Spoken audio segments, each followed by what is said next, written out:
Live as if you were to die tomorrow. Learn as if you were to live forever. This quote is by none other than the father of our nation, Mahatma Gandhi, a great soul. Let's travel through the life of that great personality.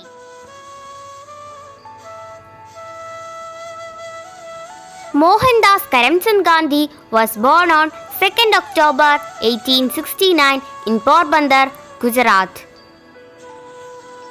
The house where Gandhiji was born is known as Kirti Mandir.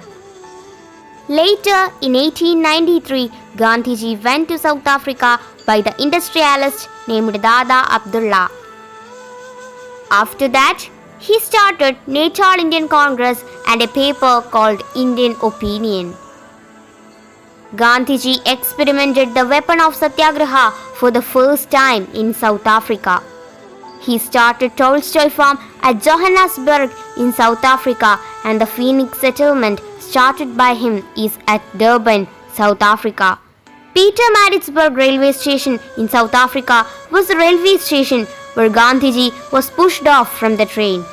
Gandhiji called South Africa as his political laboratory. Gandhiji returned to India on 9th January. This day is observed as Pravasi Bharati Divas. Gandhiji started Satyagraha Ashrama on the banks of the river Sabarmati. Harijan Sevak Sangh was founded in 1932. The basic education policy formulated by Gandhiji is known as Vardha Scheme of Education. The great personality was assassinated on 30th January 1948 by Nathuram Vinayak Godse. Hey Ram was the last words of Gandhiji. Mahatma Gandhi was known for his non-violence protest and was a leading figure of freedom movements, whether in India or South Africa. So, let's have a quick look through Gandhiji's movements. First, Champaran Satyagraha 1917. In Champaran district of Bihar, the condition of indigo cultivators became miserable under Thin Katia system. Under this system, the cultivators were forced to cultivate indigo on the best 3/20 part of their land and levy of heavy taxes. Then at Champaran, Mahatma Gandhi adopted the approach of civil disobedience movement and launched demonstrations and strikes against the landlords. As a result, the government set up a Champaran Agrarian Committee, of which Gandhiji was also one of the members. All the demands of the cultivators were accepted and the Satyagraha was successful.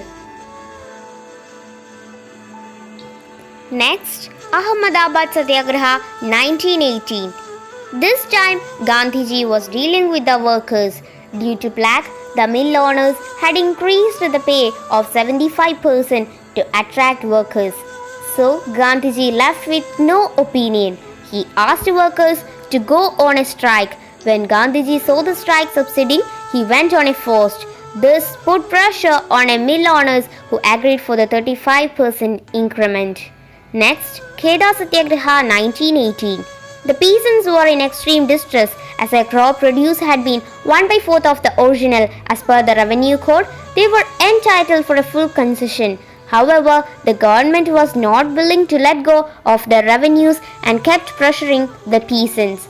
Gandhiji urged all farmers to fight unto death against this injustice of the British. Later, the British came out with a policy asking the rich farmers to pay their due voluntarily.